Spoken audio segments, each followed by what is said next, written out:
Let's talk about news. We're back with part 2. Video game news. Oh, we got something. Video game news. Alright, Ben, what's been going on? I've got a few things to talk about. Let me see. Oh, let me grab my news. Y'all want to talk about Persona 4? Yeah, Persona 4. Okay, let's start with Persona 4. What are they calling it again? Revival. Revival. Yeah. Right now, I saw the trailer. So did I. I saw. I saw every 10 seconds of it. Do a little jog. I saw a little jog. Have you seen? And then I heard the news that this game is not coming out until 2027 or 2028. Fair enough. That's fair enough. And I was like, holy shit, why'd you show it now? You know? Probably should have just like. I can think of a few reasons why, to be honest. What? I can think of a few reasons why. It's because just the quality of it in of itself just tells me, oh shit, this is like, I know we're bad at keeping secrets here at Atlus, but this might be our worst one yet. So they're just like, fuck it, you want it? Here you go. Here's some footage. Here you go. Here's 10 seconds. Here you go. Take the 10 seconds. Confirmed. Yeah, God damn it. We've got nothing called the show. We've just got our fucking man jogging about in a really basic like Unity/Unreal Engine interval, yeah. For 10 seconds. Like, yeah. Here you go, fuckers. It'll be out in 2027 or 2028. Leave us alone.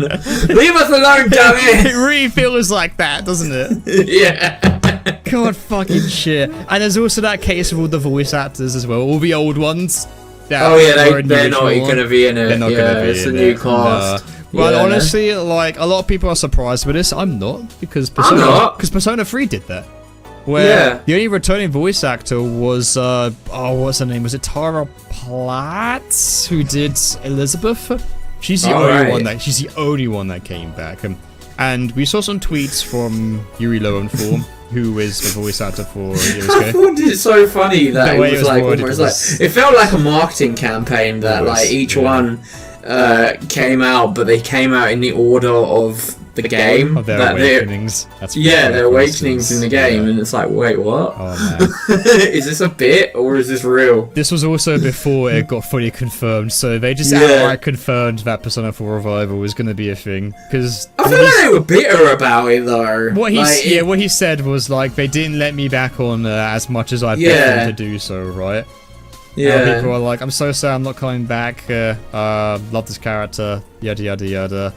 And so on and so forth. But no surprises here, because Atlus are taking this approach where they're hiring new people to voice their characters, and there's like this is not necessarily a bad thing, you know. I love the old original voice actors, despite like, you know, how a lot of the voice acting stuff in Persona 4 has been changed a lot. And Teddy especially have been changed for better or worse, considering what you prefer or not. For Golden and Persona 4 Arena stuff. That's where the voice actors kind of changed for it. But no, they're doing the same approach they did with Persona 3 Reload, where they're hiring new people. And honestly, I don't think it's necessarily a bad thing. It sucks that we haven't kept the original. Always has done. Felt the same way for Persona 3. But a lot of the Persona 3 VAs were happy. A lot of interviews, they were like, I want like the new people to like, you know, it felt like passing the torch, which was kind of nice, because let's be real here, these are old games. These are old games, and it's going to make you feel old, because these games came out in the early 2000s. Right? But the new Persona 3 actors knocked it out of the park for me. I thought they were one of the best aspects of Persona 3 Reload, to be honest. A lot of the highlights were Junpei's voice actor was great. Mitsuru's voice actor sounded exactly like her old voice actor, so that was really cool. Okay, so one thing I kind of really want, and this is a big what if, and would be kind of fun if they did do that. So you know they kept Elizabeth's old voice actress for one character. What if they kept JYB for Adachi at least? They should, because he voices both the main character and Adachi as well. So that would be real cool if they did that, at least. And it would be really special too, because Adachi is kind of like a prominent side character in Persona 4. So that would be really fun if they kept his voice actor for Adachi. And he's really good as Adachi as well, JYB. I love JYB. He's great in everything that I see him in. So that would be really fun and special. But this is just like a what if. I won't be like butthurt if they don't do that. But that'd be really cool. But hear me out. That'd be really cool if they did do that, right? Yeah, it would be really true. Despite the really weird way, the really weird kind of like beginning of Persona 4 Revival. Long story short, I'm excited for it. Persona 4, I think. So, like, I've played Persona 1, 2, 3, 4, and 5. I played Persona 2.5 as well, if you can call Eternal Punishment that. But, Persona, I've got bias as Persona 4 being my first outing with Persona, and because of that, I think it's my favorite. But not even just because, actually, no, I'll tell a lie. Not just because it's my first, I just really love Persona 4. I love it a lot. Persona 4 is like, I actually like, well, I mean, like, I know you like Persona, but like the tone and theme of Persona 3, but for me, like, I would say Persona 4 is still my favourite cast. Yeah, like, out of all the cast. Same. I love the characters. Kanji is like my favourite Persona 4 character. Yeah, like the cast of Persona 4 was like so, like they just felt like they bonded so much more, and I think it's because of the way Persona 4 works in terms of like the way you go into that palace. Like it's not palaces, it's your inner turmoil, which makes you bond with a character way more than, like, you know, say a palace or whatever, their desires. Where a desire is interesting, but an inner turmoil is always going to be like more telling to a character. It's truths. It's your true self. It's about accepting your bad qualities, quote unquote. And it's about accepting yourself, TLDR, pretty much. So obviously with that theme alone, it's very character driven, and I think Persona 4 does that very well. I'm looking forward to seeing how Atlus kind of make it a bit more modern in terms of certain subjects being like covered here and there. Yes, we're going back to 5 more years of Kanji and Naoto discourse online on Twitter. Let's fucking go, baby. God, please, no. I would just leave it be. Honestly, leave the Kanji and Naoto stuff, because I know this is kind of like, this might be a hot take, but I think the Kanji and Naoto stuff is definitely like a topic to cover, but I gotta say, I gotta give balls to Atlus for even going there, to be honest. But back then it was kind of a time where it was kind of more quote unquote safe to do so, right? With like now the Kanji it stuff might not be so. Especially the Naoto stuff. There are some things that I'm like, oh no, maybe let's tone that down a little bit, and they did that with Persona 3 as well. Like there are some like stereotypes where Atlus have very much dropped the ball with like Atlus stuff here, especially in Persona 5. Remember the beach episode? Oh yeah, I remember that. And the beach episode in 3 as well. I was like, oh boy, that's not cool, you know? Yeah. that's downright offensive. I'm not sure about that one, guys. But they changed it in Persona 3 and it made it a lot more kind of like, you know, normal and a bit more eccentric and not as offensive, if that makes any sense. So I'm wondering how they're gonna cover the topics between Kanji and Naoto, and it's hard to talk about spoilers because this might be people's first Persona 4. That's true, So I don't. So really we won't go into too much on that. But a lot of people do miss the point between Kanji and Naoto. Sadly, like a lot of it goes over people's head because, and I think like it's not their fault, because what Persona 4 does is that the whole point of Shadows and the bosses is that they make them into caricatures of their problems, kind of. If that makes any sense. It's a bit, and the game outright states that these are like really big, exaggerated versions of what the characters think. Well, what but they I do think, feel like in they're not today's comfortable world with their selves, right? Yeah. So, like, for example, you've got one character who like is very uncomfortable with doing what society considers not manly stuff. And the shadow that he goes up against is a huge caricature of that. And it's made to be a version of themselves that they hate. And the whole point of their arc is that they learn to accept that part of themselves.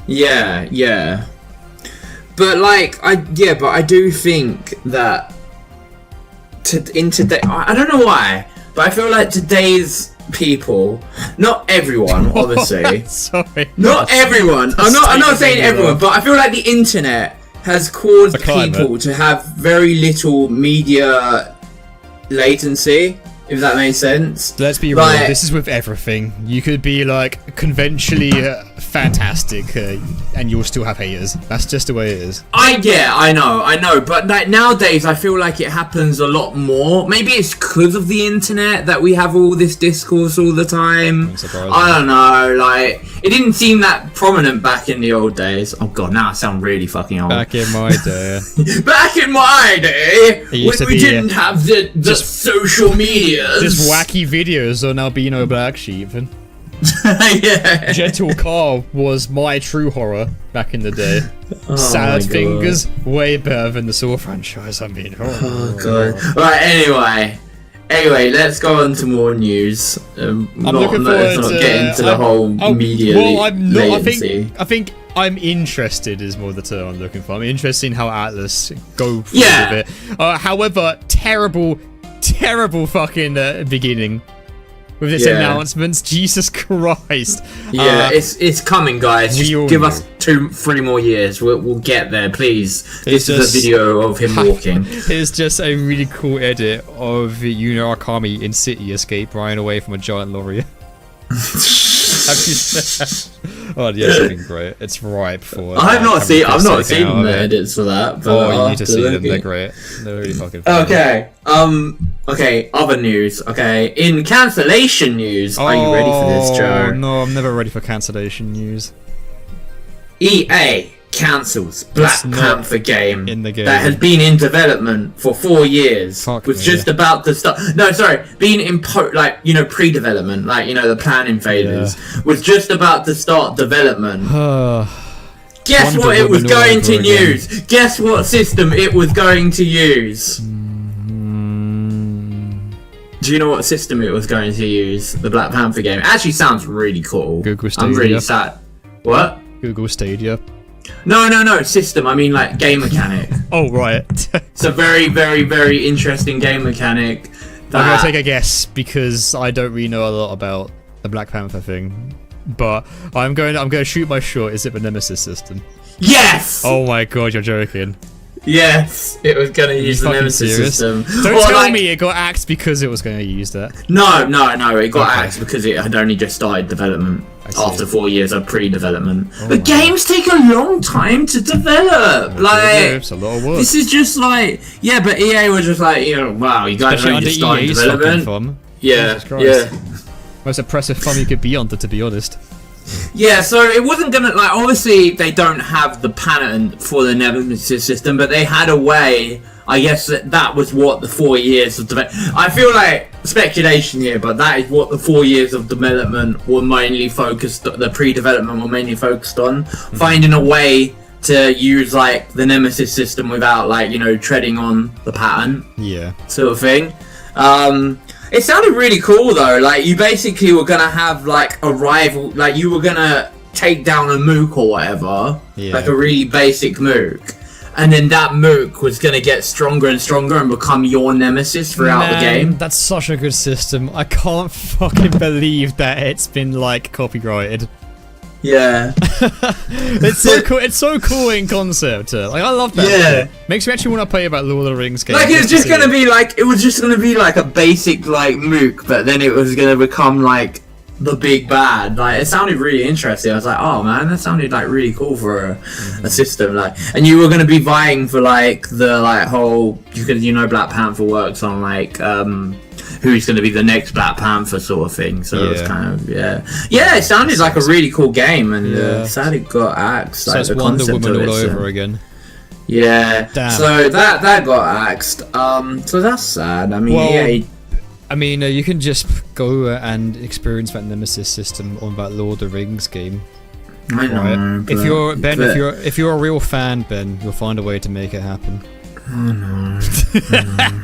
Wow! Wow, that's a good segue. What a take!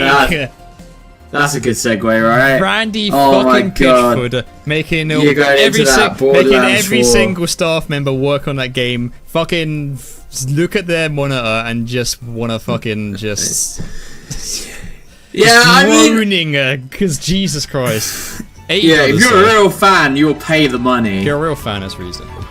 Yeah, I mean, I get what he's saying in the sense of like. I don't. No. Fuck that shit. I'm paying rent. He wants the money, man. Yeah, but do you know what the ironic thing is? The game's not even going to cost $80. Sorry, they lowered it. They lowered it. Yeah, it's actually going to be it's going to be normal price of what is normal price nowadays? It's £70. So you know it's not going to be £80. You think it was just a market stunt just so it gets more attention to Borderlands? Possibly. Yeah, possibly. Still gross. I don't care if it's a publicity stunt. Fucking gross as shit. And that's also what Baldur's Gate 3 dev called it as well. Yeah, if it was a marketing stunt, it was like first-person shooter is like the big game seller of video games, right? Yeah. Fucking. Yeah. Yeah, not left a great taste in people's mouths. Yeah, that quote is going to be synonymous now for a long time. Yeah. So moving on, a big surprise of the I don't know if you saw the was it State of Play? Oh yes, we got some announcements actually, didn't we? We did got some, and one of those announcements really shocked me. Because one of them was Game Freak. It was, yeah. And they're making a game that has really good graphics. And then I look up Pokemon, and I'm like, why don't you do that with that? Beast of Reincarnation looks really cool. Yeah, it looks a pretty decent game, right? There was quite a lot of like interesting things actually announced during that State of Play. There was actually quite a few. It was a few things. We didn't react to it, but no, I mean we don't because Sony's kind of like fallen off in terms. It's not Nintendo Directs, that's for sure. Which I always. They're not as hype as Nintendo Directs, but I mean, and also they come on really awkward times where I'm not prepared for them. Yeah, no, I definitely took. Well, yeah, after taking off my tinfoil Bloodborne hat for this State of Play, there was some like pretty surprising announcements actually. A really fun Metroidvania game which I enjoyed, Bloodstained: The Scarlet Engagement. Yes, that's getting a sequel. I'm happy about that. I love Bloodstained. That's a great Metroidvania. I still need to play that actually. Yeah, 2.5D side-scrolling action RPG. Yeah, I still need to play that. I actually have that on Steam. I haven't got around to it. Looks really different as well, like in terms of like characters. I wonder if they'll like retain a lot. That will retain a lot of like the story and stuff, right? Because probably. It started off as like as a Castlevania game, straight up, like an old school one, like on like SNES kind of shit. And obviously, what was the fucking new one called? Bloodstained. They did like Ritual? 2 spin-offs, and then Ritual of the Night is Ritual like the main, the main game. Yeah, but then they had like 2 spin-offs, like that were like NES style. Yeah. Digimon Story. Let's go. Oh man, that looks so good. Do you know what? I saw the synopsis for that. I watched the trailer and I was like, isn't this just basically Digimon SMT now? Well, Cyber Sleuth was definitely Digimon SMT. Yeah, but now this is like even more Digimon SMT because the premise of the game is like the world has ended. Yeah, I love my dark. And you're going back in time to when the world was still, but like 7 days before the world was about to end or something. Yeah, and I'm like, isn't that just basically SMT? It's mature Pokemon, like straight up. As much as I hate the comparison, you can't help it. Oh, and I'm really glad because I actually happy about it. Yeah, you've not played Cyber Sleuth, have you, Ben? I played Cyber Sleuth. You have? Okay, thank God. Yeah, I got them on Switch. Yeah, because it's Digimon Story. Correct me if I'm wrong, but Survive wasn't Digimon Story. No, Survive's not. It's its own entity. And it's also got the same artist of Digimon Story as well. And it's also the same artist of Devil Survivor, which are SMT games. So my fucking what are they called again? The happy drug in my brain. Yeah. Serotonin. I'm actually really happy because when I saw the first trailer for the game, I was like, oh, it's not gonna be turn-based. I was like, oh no, I thought it was gonna be like Digimon Story, like Cyber Sleuth, where it was a turn-based battle system. But the new trailer came out, it showed it is a turn-based battle system. I was like, yay! I was like, I thought it was like going the other way. What was it? The Digimon World, like battle system where yeah. Digimon World was kind of like, well, Digimon World's had quite a few weird system changes to it. Like, you go from like Digimon World 1, and then you go to Digimon World 4, and that's like, that feels vastly different. Right. Yeah, but they're different. They're not turn-based, so they're kind of like you kind of manage your Digimon, but you don't control their actions. 4 is straight up like action RPG. Yeah. Not a good one, by the way. Oh, right, yeah. I've heard it's not great. It's not good. It's so sad. I've heard it's not great. No, it's not fantastic. Yeah, but this looks really good. The Digimon Story games, Cyber Sleuth, anyway, they were really good, so I really look forward to this one. Yeah, we're excited for Time Stranger. Yeah, I'm more happy that I got an announcement. Final Fantasy Tactics is also... Yeah, that's a big one, man. Is that a re-release? Yes, it's a re-release of the Final Fantasy Tactics on the PS1. Love the artwork for the old Final Fantasy games, man. Yeah, Final Fantasy 3, like, who's the artist who does that again? I can't remember the name of these, but it wasn't, no, it wasn't. Wicked artist, with like the pencil-like artwork is real nice. Oh, I don't know the name of the guy who did it, but... It's not, it wasn't the grand, it wasn't, was it? Uchi, not Uchi, sorry, I mean, Sakaguchi, it wasn't Sakaguchi, was it? Oh no, I don't know my Final Fantasy artist, to be honest. Let me just, I'll just quickly look it up. Final Fantasy. While you look that up, then we had we had a really interesting announcement, and Marvel's back.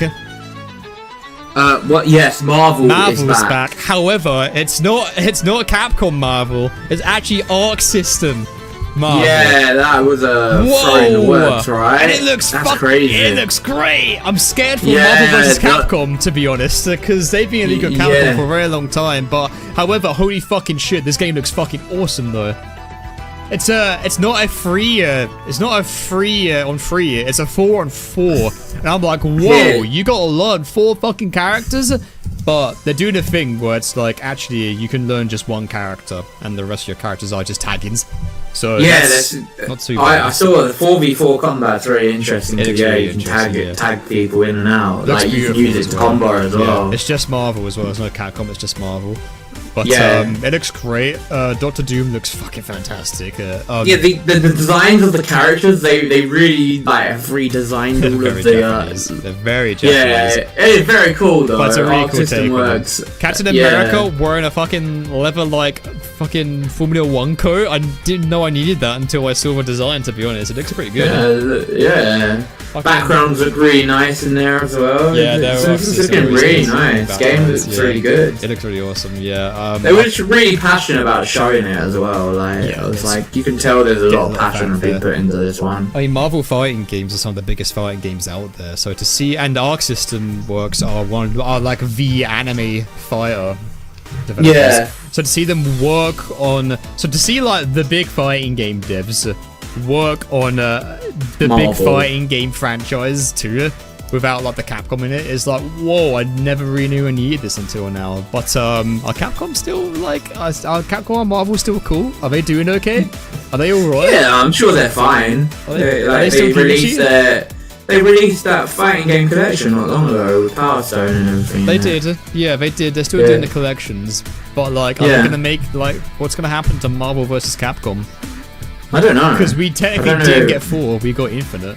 And Infinite was a very mixed bag for a lot of people. Yeah. So, like, I wonder if we'll ever get MVC4. But, honestly, I'm not complaining about an Arc System Works Marvel fighting game, because it looks great. And honestly, I've not played a fighting game. I'm more of a fighting game watcher than I am a fighting game player right now. Well, I mean, you played Guilty Gear Survive. Strive. Yeah, but that was years ago. I've not played Guilty Gear Strive since fucking Gold Lewis came out as DLC. And he was the first DLC character. I mean, Strive's still going, right? Strive's still getting characters. Yeah, Strive's getting Lucy. That got actually more info of that got released yesterday. Yeah, Strive's getting Lucy from Cyberpunk. Not 2017, from Edge Runners. Cyberpunk. Yeah, from Edge Runners. Which is a great addition. Yeah, they actually had the directors actually go for an interview and they showed a little bit of Lucy. Oh, that's cool. I'm excited for that. I'm not gonna play it, but I'm excited to see Lucy. Excited to watch it. Yeah, I'm excited to watch it. Yeah, definitely. I find it more fascinating to watch fighting games than I do sometimes play them. I'm not gonna be at the level that they're gonna be at to play them. I will say you definitely get more of a kick out of watching fighting games if you know how a fighting game works, and especially if you get your terminology, because all the commentators are throwing out all the otherwise commentators are throwing out fucking gibberish like DHC glitch and look at that mix up and the OTG into a special, look at that hit cancel, drop the combo, cancel OTG, oh my god. Happy feet wombo combo, all that shit, you know. Oh yeah. Dude, that guy's getting a Merry Christmas. What the fuck's a Merry Christmas? Oh yeah, I got the name by the way. It's Yoshi. I can't pronounce it, but that's the person. I put it in your in the chat on our Discord. For the Final Fantasy artist. Yeah. Yoshitaka Amano. Nice. Yeah, that's our guy. Yeah. That's our dude. He does good work. We got more stuff for Metal Gear Solid Delta, which I'm looking forward to. Delta's coming out soon, isn't it? Neo they had they redid the intro to the game as well. Also, Pragmata's still alive. Yeah, I saw. Looks interesting. Pragmata is still kicking. What is looks this interesting, weird hybrid really of first person and puzzle? What? Pragmata? Pragmata, yeah. Yeah, it's a bit like strategy. Not strategy. It's like I don't know. It's like the whole. It is strategy. It's funny. There's 2 games coming out right now where it's like a girl and something, like a girl and a robot and a girl and a monkey. I think it's a guy in a suit. I think. Is it a guy in a suit and a little girl? The girl, yeah, the girl rides you like Yoda, pretty much, and you're shooting people, and she's doing like a weird, like, hacking kind of thing. Yeah, she's a hacker, right? You do like weird grid puzzles while you shoot people, which is an interesting concept. Like a lot of people are mishmashing more genres together. So yeah, it's on my radar, to be honest. I'm kind of interested in it. It looks kind of innovative, not gonna lie. It looks really good. You know what I'm super interested in? That happened a couple of days ago, and I said I wasn't gonna watch it, but I ended up watching it because, god damn it, social media spoiled it for me anyway. Oh shit! The Donkey Kong Bonanza Direct. Oh, you saw that, yeah? Holy shit, that game looks awesome. Yeah, they've expanded it more compared to god, it looks so much better than I thought it was gonna be. Like, it's got. It almost made me tear up a little bit. I was like, holy shit, this game's got emotions! Nintendo fanboy in you just opening up there. No, I was just like, do you know what they did? Like, you know with Super Mario Odyssey, I definitely think it's like the Odyssey team. You know how they had like vocal songs? Oh, they're going for that approach, yeah. They're doing it again, but they did it. They're going for like Pauline. Yeah. Like, is the character that teams up with Donkey Kong as a little 13-year-old girl. It's 13-year-old Pauline. Damn, that's some lore right there. Yeah, it's 13-year-old Pauline. So it takes place before OG Donkey Kong with the barrels and Mario and shit? Yeah, I mean, technically, I don't know if it actually where it fits in the timeline sort of thing. Pauline's no one knows. younger. No one knows. I'm assuming you don't rescue her as a teen during Donkey Kong. Right? No, yeah, but I'm saying, like, no one knows if, like, is Pauline's been turned into a child, or Pauline has, like, is a child at this point, sort of thing, like, so, because Cranky Kong's in there still. Oh, right, so, he's the original DK, right? Yeah, and also, like, Diddy and Dixie are there, so, it's like, what is there even lore to this? I don't know. But like the Mario timeline is now gonna get the Mario timeline is nuts. So yeah, let's compare it to the Zelda timeline all of a sudden. Oh god, suddenly, yeah.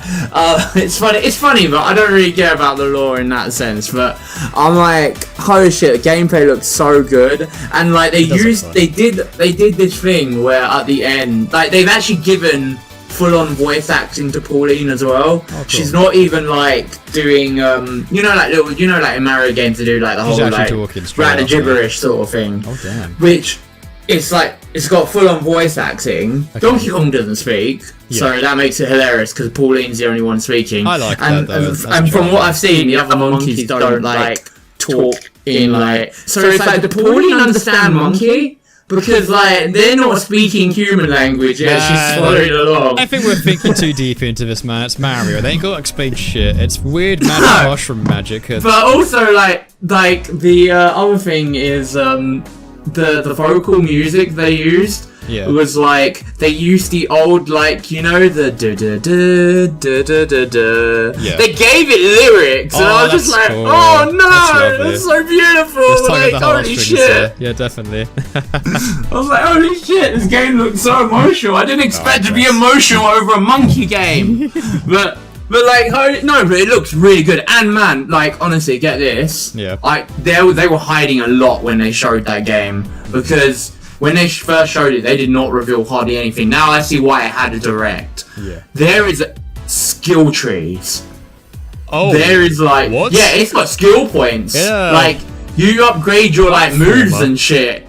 I was like, they were hiding that. They were hiding like all the different things you can do. You've got customizable costumes that actually benefit. Like, you know, in Mario Odyssey, you can switch out your costumes and it like didn't do anything. Like, they've actually got perks on the costumes. Like, they actually do things in the game, like make you swim better and like all sorts of different things. Like, there's a lot. They were like they were holding back a lot. Like, they showed, like, so it was just feature after feature. Like, it showed how you could combo all your moves together and stuff. Yeah. It was, like, nuts. It's, like, challenge rooms and... Oh, my God, they were hiding back so much of, what was, when they showed it, like, the first time, they didn't show hardly anything. Like... They were holding back a lot. That's interesting. So, yeah, you got skill tree in a platformer game. You don't really see that often, do you? No, you don't really see that very often at all. Which is cool because it gives the collectible more tangibility. It does. Well. I mean, that's because you unlock skill points by getting those bananas. Yeah, like the big crystal ones. Just by seeing numbers go up and family tree, skill tree light up as you progress, so you're like, oh no, progression in my tiny monkey brain. Which is pretty fitting for the game we're talking about. Yes, I'm here. Yeah. There's also a free... Numbers go honestly, I don't know why Nintendo do this, but hilariously, there is a very in-depth 3D modeling kit inside Donkey Kong Bonanza for like 3D model, like with the mouse, like using the mouse to like carve like these like stone, like I think people are gonna have a lot of fun with that, like meme wise. And there's like a really good photo mode in there as well. Game's looking really good. Destructibility on that game is like really impressive. Yeah, like your destructibility stays. It doesn't just like the whole. Yeah, it's gone for good. Like it's like what? Like that's mental. Everything's hard. So yeah, it's definitely using. It's definitely using the power of the Switch 2's like more power. Because obviously not into like graphically, I'd say it's still a Switch game. Like graphically, it's still it looks nice, but like it's not like mind blowing. But like the power it's using for the destructibility is definitely something that couldn't be done on the Switch. Yeah, that's good. Like, the mechanics seem very interesting to the point where it's definitely worth a check out. That's for sure. Like, they're doing something innovative with the formula, which is cool. So I'm definitely picking it up. Like that direct sold me on it. I was like, holy shit, this game got content. So you did watch it. You said you weren't gonna. I wasn't going to, but then everyone was like, oh no, it's so good. It's like, oh shit, it's turned me around. I was like, okay, I'm gonna check it out. Fair enough. So going on to Summer Games Fest, the big one. Resident Evil 9 got announced, right? Has been announced, holy shit, it's coming out sooner than I thought. It's coming out early 2026, which is kind of nuts, surprising, to be honest. I thought it'd be like 2027. There's a lot to... That's a really good trailer because there's so much... It trickles in so many little clues in I also Resident Evil's hear that, already like... big lore stuff, right? Like, there's a lot of stuff to talk about. It's a new character, right? It's a new character. She's the daughter of an existing character in the franchise. Makes sense. This is Grace Ashcroft. She's an FBI agent, but she's the daughter of Alyssa Ashcroft, who is a Resident Evil Outbreak character.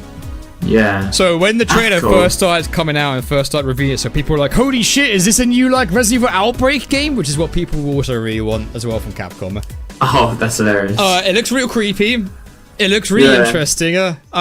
You see Raccoon City, a Ground Zero version, which is kind of insane. So people are speculating that maybe possibly Leon might be involved in some capacity. Probably. Maybe possibly Leon's like the poster boy of Resident Evil. Let's be real here.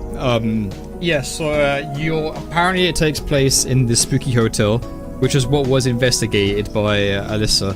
I think Alyssa was the one who exposed Umbrella for their for their zombifying bullshit. Yeah. So she is connected to what's been going on throughout the universe. Also, it's doing something very unique with its choices in terms of because you know Resident Evil 7 and 8 both were first person. Yes. But 4 and 3 were third person, like over the shoulder. It's giving you the best of both worlds, which I'm interested to see how they do that. You mishmash like, you know, mishmash first person, up. third person. Yeah. I'm pretty sure you can choose as well, I think. Yeah, you choose, right? Kind of like in Village when it implemented that. Yeah, like how is that gonna work in terms? Because you know, first person games built around first person. So when you build like, how are they gonna do that with like third person mixed with first person sort of thing? It's interesting. Like I don't know how that's gonna work. You're still technically aiming a gun, and it does kind of change the experience when you go through those. It does. It completely changes the horror. I'm excited. Experience. There's a new spooky, scary monster that's gonna be stalking you, a la Mr. X and Nemesis. Always is. Which always is. And I'm looking forward to seeing how it operates, because from what I've seen, it looks legitimately kind of like terrifying as well. Will it get you in safe rooms? Oh yeah, that's the question, right? That was a very underutilized feature in Resident Evil 3 remake. I mean, I feel like that was disappointing. A lot of things in RE3 remake were underutilized, to be honest. So I feel like that's disappointing because I always thought like that is the best way to scare a player is when a safe room is no longer safe. Yeah, I mean Resident Evil 3 OG on the PS1 was the like stalker game, right? That was the one where it was like, holy shit, Nemesis is relentless. But they kind of shot themselves in the foot with doing the RE2 remake and having I mean RE2 remake was done really well too with the story. No, it was done really well, awesome, but it kind of pushed out the relentlessness into that game rather than Resident Evil 3 like remake. I mean, there's a lot of like sort of like development stuff that went kind of wrong with Resident Evil 3. It shows as well that it was kind of like the black sheep of the family. Yeah, its development cycle wasn't nearly in the oven for as long as it was. It didn't get as much love as Resident Evil 2 remake. It wasn't even done by the same team who made Resident Evil 2. No, exactly. Yeah. Which is like, what? I know they were working on 4, that's why. Yeah. Like, obviously, 2 and 4 got really good remake treatments. RE3 remake, obviously. Why did they, like, I don't get it, why they pushed that out so, like, undercooked. I don't know, I don't get it. Riding high, possibly. Oh, no, I'm not a game dev, so I don't understand it, but we can only speculate. Yeah. But, no, Resident Evil 9 looks super promising. Very, very interesting premise. What they showed in that trailer was really fucking good. I'm really excited to get my hands on that game because I think I've streamed almost every single Resident Evil game in one-shot streams. Except for Resident Evil 6, I need to take that one off. So, you haven't done 6. I haven't done 6, no, and that's Resident Evil 6 is an interesting one. You start to panic, you wiggle the buttons and wiggle the sticks. Absolutely. So screaming at Leon, he makes me so sick. The camera keeps jerking, it's making me sick, so hammer the buttons and wiggle the sticks. We got some good announcements during all these presentations. Yeah, that was good. Very nice. Very good. Very nice. Any other interesting ones? The Nintendo Switch 2 is not a flop. Hooray. That is also a thing because it has sold 3.5 million in its first 4 days, becoming the fastest selling system ever. So it's done well financially, that's for sure. And it's not hard to find. It's still going. Like you can still find one recently, which is good. So get on that. They're doing really good on the keeping it in stock sort of thing. Yeah, they are. Good luck getting that Mario Kart bundle. Oh, I think that one's hard to get. That one's a bit more rare now. Yeah, since it first got released, but yeah. Oh, man. Speaking of the Switch 2, Ben, should we segue into part 3 of what we've been playing? Because you've got your hands on one, and I feel like this is definitely going to be a Switch 2-centric one. So yes, I do have my hands. We'll come back with take it away. part 3.